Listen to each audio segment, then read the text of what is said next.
The USA has the biggest prison population in the world. Right now, 2.3 million Americans are behind bars. The US is a very big country split up by states. One consequence of this is you can commit a crime in one state and then go to another. Then when you're arrested in that other state, you'll need to be taken back to the state where you committed the crime to face trial. But how is this done? Well, the answer is ConAir, the airline for convicts. There may be an airplane full of prisoners 30,000 feet above you right now. I'm Charlie, and today we're going to look at the USA's airline for prisoners. Before we take off, why not subscribe and press the notification bell too.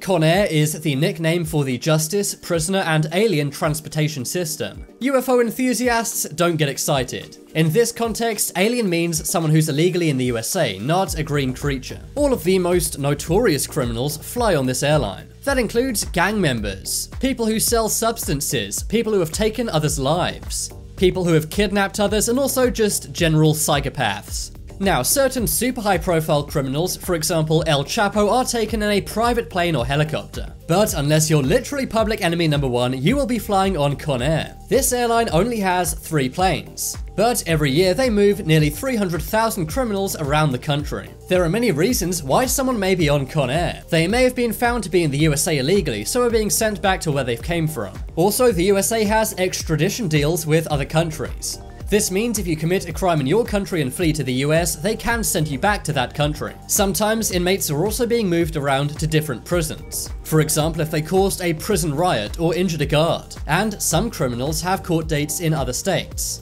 ConAir was only formed in 1995. Before that, the Marshals Service would transport criminals. And the Immigration and Naturalization Service would deport illegal immigrants. The thing that makes ConAir unique is that they are the only airline which is allowed to fly during a national emergency. For example, immediately after the WTC towers went down, they were the only airline allowed to fly. The airplanes they use are Boeing 737s. That's to transport general criminals. They also have a Saab 2000 turboprop, and a few other private jets for select prisoners.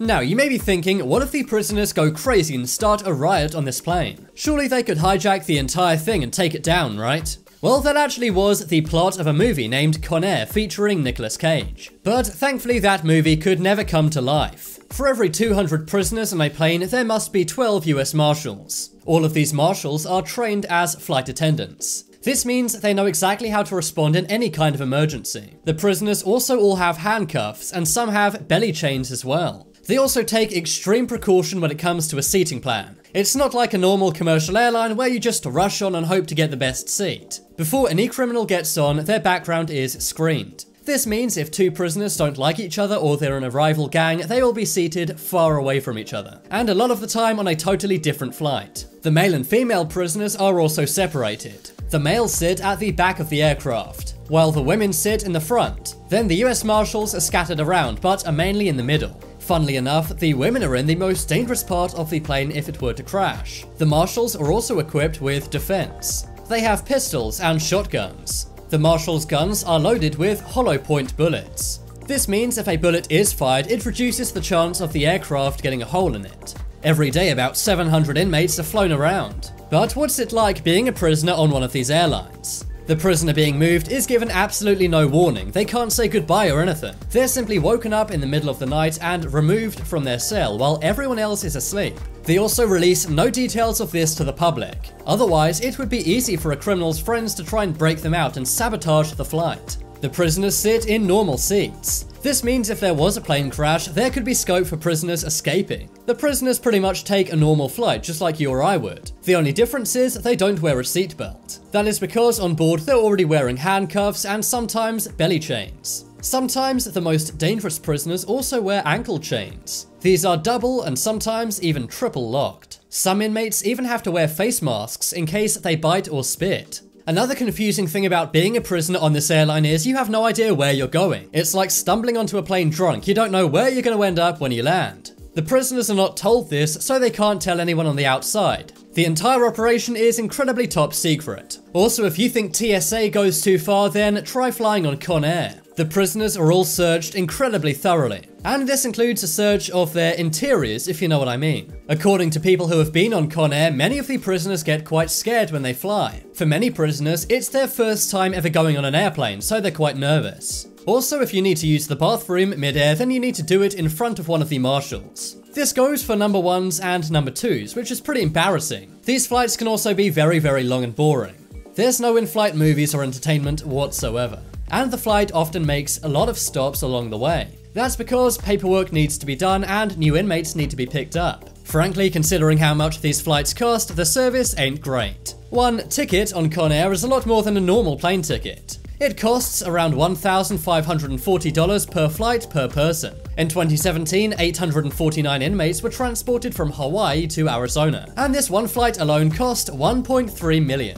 You may wonder, why is the government blowing millions of your tax money shipping inmates around on airplanes? Can't they just go on a prison bus or something? Well, the answer is no, that simply would not be secure enough. And also it would take a long time. Sometimes flying individual high-profile inmates is even more expensive. They don't use larger planes packed with prisoners. Instead, they'll use a smaller plane. They did this in 2017 to Gary Ridgway. He is better known as the Green River Killer, and he had to go from Colorado to Washington. That single trip cost $11,000. These prisoners can't simply be flown on commercial airlines. Most people don't want to start off their vacation by sitting next to a murderer, and also sometimes the public can interfere. For example, in 2018, a man from Somalia had committed some crimes. Unusually, he was being deported on a commercial plane. He was accompanied by police, but then the other people on the plane felt bad for him. They didn't know he was a criminal and thought he was simply being deported. The passengers on the Turkish airline flight protested and said to take the guy off the plane. Again, they did not know he was a criminal, but he later went on to join IS. Sometimes it's just best not to get involved in things.